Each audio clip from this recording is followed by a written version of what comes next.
Assalamualaikum warahmatullahi wabarakatuh. Shalom.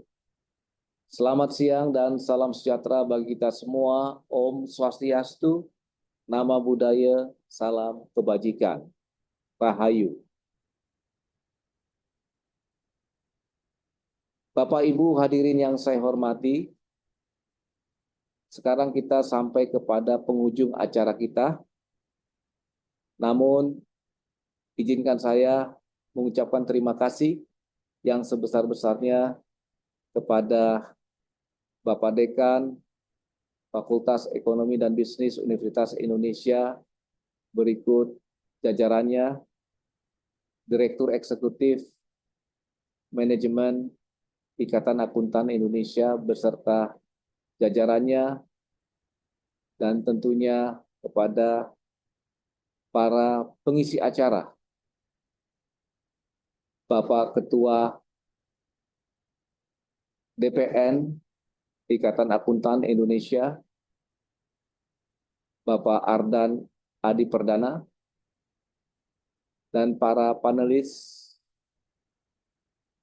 yang mewakili Kementerian Keuangan, Apindo, ya, dan juga dari Fakultas Ekonomi dan Bisnis Universitas Indonesia, maupun Ibu Moderator yang memandu acara kita pada hari ini. Bapak Ibu hadirin yang saya hormati, dari diskusi yang kita ikuti dari awal hingga akhir, banyak hal yang dapat kita catat terkait dengan outlook ekonomi global dan nasional tahun 2025 ini. Ada beberapa hal catatan yang ingin saya tambahkan, atau mungkin mengulang dari apa yang sudah dijelaskan oleh para narasumber sebelumnya, bahwa di dalam outlook ekonomi nasional maupun global tahun 2025, hal-hal yang perlu kita perhatikan tentu situasi geopolitik, ya, yang masih terus berlanjut, ya. Demikian juga tentunya hal-hal lain terkait dengan ekspor impor, ya, pertumbuhan ekonomi global maupun nasional, ya. Kemudian juga terkait dengan Sustainable Development Goals dan perkembangan ICT, Information Communication and Technology, inflasi, climate change, dan banyak hal lainnya yang perlu kita consider di dalam memprediksi kondisi ekonomi global maupun nasional tahun 2025. Dan hal ini harus dilakukan dalam satu paket, ya, karena ekonomi global tentu berpengaruh langsung maupun tidak terhadap pertumbuhan ekonomi nasional di tahun 2025. Dan kita perlu mencatat juga bahwa ekonomi global, pertumbuhan ekonomi global ternyata tidak banyak mengalami perubahan, ya, dalam satu dekade terakhir ini, dan ada pada kisaran 3%. Demikian juga pertumbuhan ekonomi nasional ada pada kisaran 5%, dan menurut APBN diperkirakan sekitar 5,2%. Sedangkan fokus APBN tahun 2025 tentu pada peningkatan kualitas SDM atau human capital dan pendidikan yang berkualitas. Terkait dengan peran APBN dalam merespon tantangan tahun 2025 yang mungkin sudah dijelaskan sebelumnya, ya, tentu APBN diharapkan dapat menjaga stabilitas negara dalam merespon fluktuasi ekonomi. Ya. Dan fungsi APBN tentunya harus inklusivitas sebagai instrumen untuk pemerataan keadilan dan keberlanjutan. APBN dirancang untuk memastikan bahwa kebijakan fiskal dan alokasi anggaran tidak hanya memenuhi kebutuhan saat ini, tetapi juga untuk mengantisipasi kebutuhan dan dampak jangka panjang. Tentu diharapkan dari APBN tahun 2025 ini dapat meningkatkan kesejahteraan dan pemerataan melalui pertumbuhan ekonomi yang inklusif dan berkelanjutan. Catatan tambahan dari saya terkait mengenai outlook perpajakan global dan nasional tahun 2025.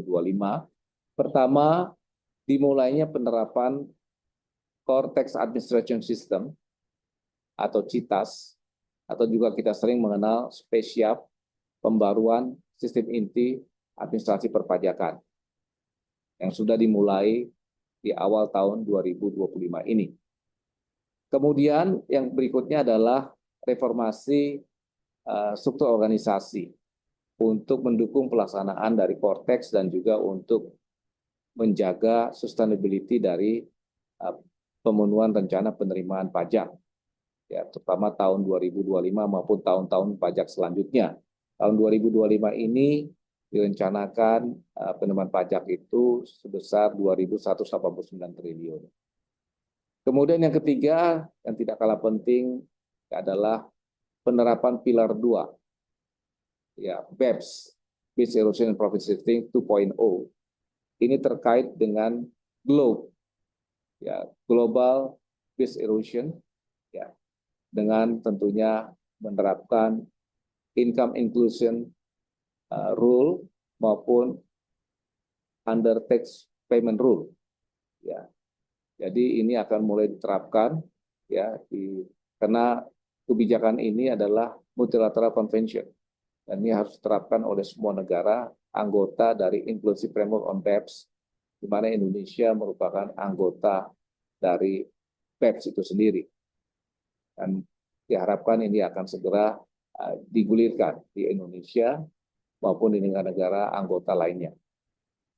Kemudian yang berikutnya adalah diperlukan international cooperation and collaboration, ya, dengan organisasi-organisasi revenue administration dari negara-negara lain, ya, dalam rangka untuk mengimplementasikan multilateral convention. Kita tahu bahwa Indonesia sudah menerapkan sebagian besar dari rencana aksi BEPS, ya, dan itu sudah difasilitasi landasan hukumnya dalam Undang-Undang Nomor 7 Tahun 2021. Tinggal dibutuhkan aturan pelaksanaan dalam bentuk peraturan Menteri Keuangan dan aturan-aturan yang lebih rendah lagi agar multilateral convention ini dapat bisa diimplementasikan di Indonesia dan tentunya negara-negara lain sudah banyak yang menerapkannya. Mungkin itu tambahan dari saya. Sekali lagi terima kasih atas perhatian Bapak dan Ibu sekalian, dan kami mengharap kehadiran dan partisipasi Bapak dan Ibu pada event-event, kegiatan-kegiatan regular tech discussion selain Tax Goes to Campus, IAI, KAPJ juga melakukan banyak aktivitas lainnya, termasuk pelatihan-pelatihan di bidang perpajakan dalam rangka untuk memberikan pencerahan maupun untuk meningkatkan pengetahuan dari para wajib pajak, khususnya anggota Ikatan Akuntan Indonesia. Terima kasih atas perhatian Bapak Ibu sekalian. Wassalamualaikum warahmatullahi wabarakatuh. Om Santi Santi Santi Om.